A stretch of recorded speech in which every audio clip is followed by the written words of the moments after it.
Oh, baby, and we are back, everybody. Welcome back to Words with Wayman. I am your host, as always, Matt Wayman. We are back for a spicy little part 2 with all-around good guy, sweet boy, great guest, Mr.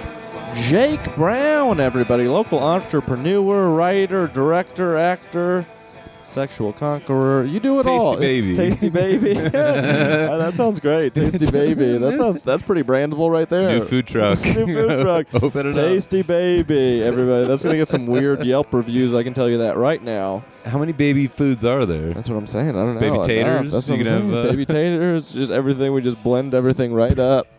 You can get it whole or you can get it blended for the child. I mean, be your own boss, I guess. Before we had left off in part 1, we just got to the point in your high school where you were a freshman year of high school. You were doing debate. You were doing it all. You were kind of coming into your own as a public speaker and going on tour with that. So early high school. What happened a little later in high school? So eventually I was kicked off the debate team. This is happens. After 2 summers at debate camp. I'd fully committed. I was planning on going to Northwestern for debate camp the next year. But I had been smoking pot and what'd you do? And leaking evidence to opposing teams. Whoa. Yeah. Whoa. So you need to. So you were a spy? You were just getting all Nixon about it. There were these 2 seniors that were bullying me my junior year, and I was like, I know how to get revenge by being a total asshole. That's hilarious. That's what you get for being a total asshole, though. I think if anything has taught us that, it's like, don't be a jerk. Don't be a jerk. You know what? I should have just left on my own terms. Yeah. Instead, I was thrown off unanimously, and so that's hilarious. I decided to become a male model.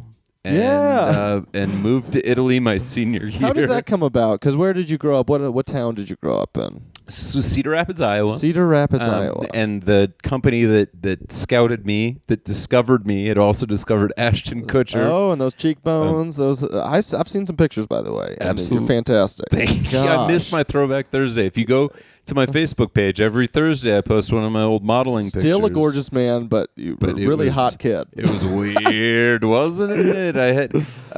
So they scouted you in like some sort of mall? Of course. It was the Lindale Mall. Because I'm going to be honest, I had some modeling aspirations when I was a young man. I wanted to get into the game. I wish I was scouted. So you got scouted in a mall. And you moved to Italy. Yeah, so it was one of those like show season things. You got to go out there. You got to make sure your face is around. I was in Milan. I was repped by Why Not? ? Which should have been a sign. That's terrifying. Yeah. So what was this? What is this life like? The only gigs that I ever got, there was. You were supposed to hit Runway. Runway was the big money. That's where the money's at. And I had those casting calls. But I wasn't like into it, and I wasn't confident at all. Yeah, you weren't crushing it. But I did get gigs as like basically a living mannequin. Wow. So what you do is you stand in the store, and then like super rich people come in and don't want to have to try clothes on themselves. So you go in and try on the outfit that they want, and then walk out and be like, "Well, this is what you'd look in it." Whoa, that's crazy. Which is terrifying as a young kid, especially to be just plucked out of Cedar Rapids and thrown into something such as that. That's how most people end up in sex work. Yeah. You have the cheekbones for it, I'll tell you that.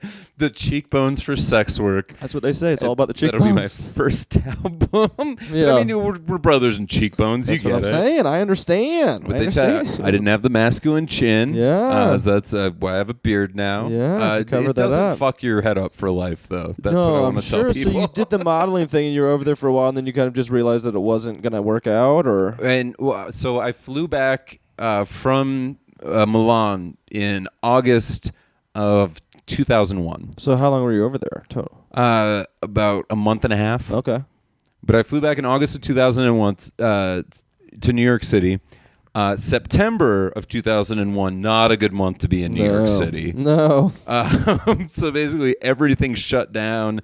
All of the fashion pieces were like all black and depressing. And I was like, okay, well, I'll move back to Iowa and finish out high school at the school for pregnant girls and drug addicts. Whoa. Because my old high school wouldn't take me back. That is just such like from like you nailed it to you blew it. Oh thing. God! Well, and I managed to rack up like $3,000 in credit card debt because conversion rates were totally lost on me. Yeah. But going to the club where George Clooney is doing blow was not. Yeah. It was the club was literally called Hollywood, and it was like big Italian lake behind it. They like had changing stations built in, so you could go swimming or fuck people. Like, this was me at 18 just trying to, like, be like, yeah, this is what I do, too. It was kind of like, I went over to Europe when I was 18 and just kind of, like, traveled around for a little bit. And I was just kind of, like, realized how much I didn't know. Kind of, you know what I mean? Of just kind of, like, being like, all these other people just kind of get it a lot of.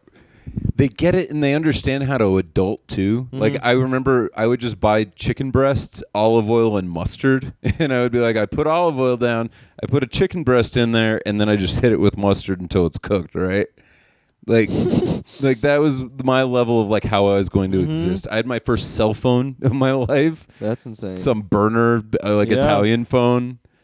But you grow up quick. But you have to, or else. I mean, Right. and then you got out of it, and you went back, and then you finished up high school. And where'd you go to college?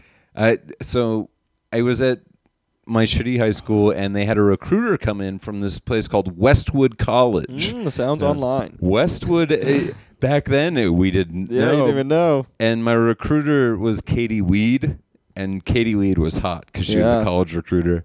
And you have to be in the college recruitment game. Exactly.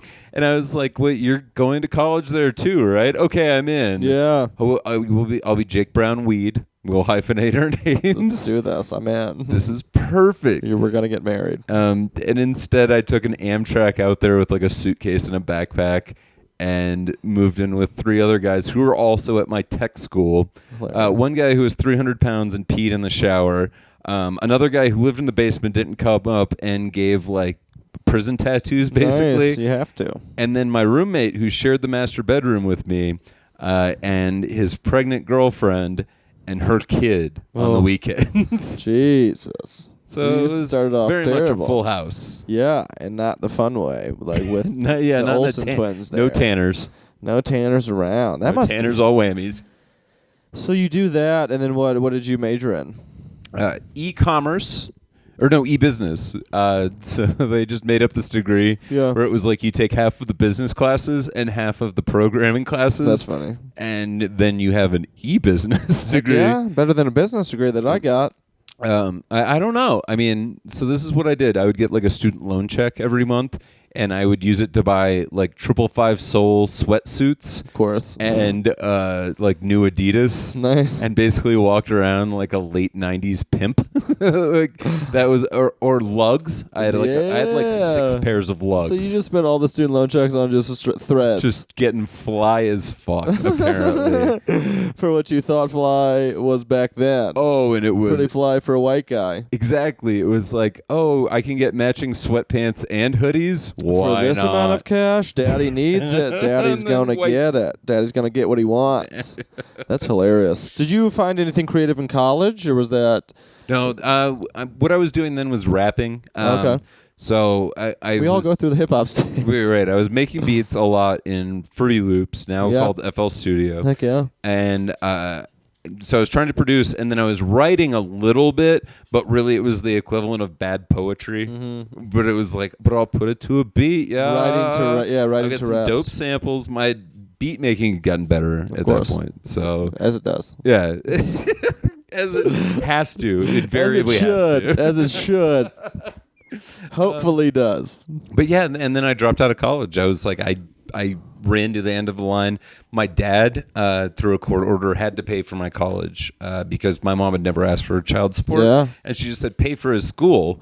And I didn't realize I was throwing all of that money away on the Westward College of Technology. And just straight threads and lugs. Lugs, a lot of lugs.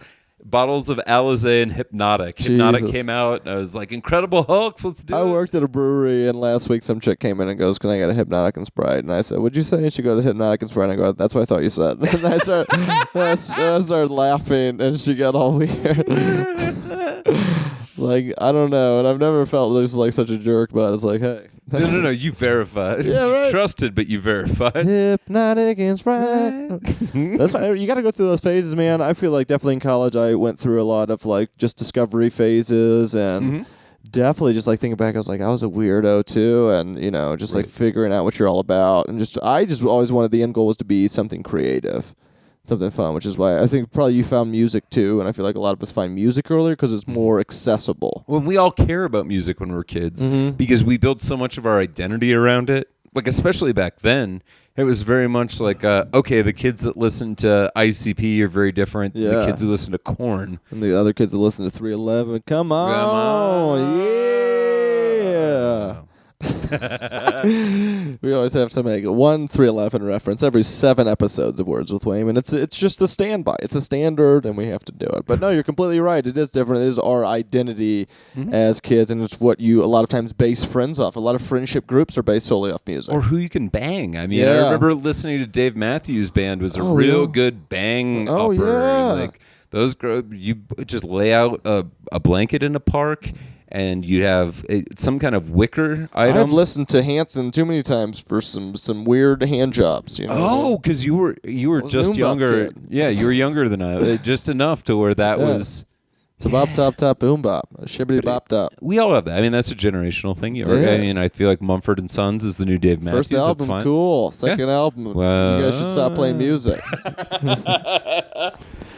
Yeah, I mean, it's recognizing those trends. It is. So you went to college. You were kind of doing that, and then what? And then you dropped out of college. And then my last years. Yeah. I fell in love. Fell in lust. There's too much of a story there to tell. Dude, give them the short version. I worked in the service industry for a while, like we all do, and bounced around. And finally, my best friend opened up a dispensary. Nice. And lucked into it. And eventually, they said, "Hey, we need some help." Just administrative help. Cool. I'd only been bartending 3 nights a week, so I was like, sure. And then I came in and they were like organizing their files by first name. They're like, oh yeah, when Matt comes into the dispensary, we're like, hey Matt, and we look him up by M. And I was like, you're gonna have a lot of Matts. Calm the fuck down. So I put them on a track to be successful. I'd like to think. Quickly moved up to GM, was handling all of their marketing, their blogging, a lot of the activism and purchasing. So I was buying all the weed for the dispensary. Fantastic. And then that led into you doing the hemp box, obviously, and then which leads to reviews, and you've had reviews on the New York Times, or like you've had an article in the New York Times, correct? Or they did a weird profile on me. I still keep up with the author of it. She's a really talented writer named Jessica Bennett. But yeah, they did this profile on me for the New York Times, and it's one of those things where you're like, oh, okay, that sounds fun, and if you want to write it. And then it was on the front page of the Sunday Style section. And after that, there are a lot of interesting things. So there's some opportunities that absolutely come from that, yeah. But which is so cool because you had put in so much of the time in before that led to that. I had written for free for 3 different publications. I'd probably thrown away 30,000 free words. So is it 2 questions? Is it when you write? Is it something you have to do, or is it something that you do because you know that you want to, or is it like a need? And also, when you write those articles, what is your process like? The way that I write is absolutely necessary for myself. That we live in a world where people write more to communicate than ever, but we do it in ways that we don't consider. Yeah. Like we always look back and we go, oh, remember when people used to write letters? Yeah. But we write 10 letters a day just in texts, emails, or Facebook comments or emails. I mean, we write more than ever. That's a great point, yeah. But the ability to write for meaning and for myself as opposed to writing content for others, that's a fucking blessing. Yeah. And I mean, when I sit down and write, the most important thing is that if I just talk, I talk about weed. Which is awesome because you like to smoke weed. We do. It's too cheap not to. Smoking weed's fun, but it's also fun in the same way that like reading a book about the Hardy Boys was fun. But the Hardy Boys adventures aren't really that different every week. Yeah, it's very much the same thing. Or like a John Clancy, it's like, oh well, there'll be a strong male protagonist that'll have to fight against the system. It's like, there's a formula to how I write, but I have to be able to inject enough of myself into it to make it not read like a Wikipedia entry about pot. The personality, yeah. And or the so- stereotypical things that people think that you're going to read about pot. Right, and you can only describe green so many ways. Yeah. I can't beat myself up over that, but I have to give people a takeaway. And if you come to know me through reading my column, you'll understand a little bit more about what a certain strain did, as opposed to somebody that was just like, well, okay, it made him talkative. Well, is he normally talkative? Like, I feel like my readers know me. And I'm lucky for that. That's awesome. That's so cool. That's I think all you could ever want, and also anything that you can look back at the end of the day and be, and just be respectful of yourself. So, well, that has been. I mean, we just tore through two. We tore through 15 minutes. It seemed like 5 minutes, but it is 30. 3 times. I want to thank Jake Browne for being here. Why don't you give your creds again? Let people know where they can check you out. Go to worst.uncalledfor, Heck yeah. FOUR.com, worst.uncalledfor.com, or look us up on Kickstarter. Yeah, definitely. And we have an all Colorado expansion for Cards Against Humanity coming out. We are in no way affiliated with them. Unofficial third-party expansion, but the cards are awesome. They're written by local comedians, including Matt Wayman, because we're going to coax a card out. Hell yeah, I'm into it. I want to thank you so much for being here, guys. I want to thank everybody for listening into Words with Wayman. We will see you guys very soon. And check us out online at TFI or at Words with Wayman on Twitter, and also Words with Wayman on Facebook. Thank you so much. We'll see you soon.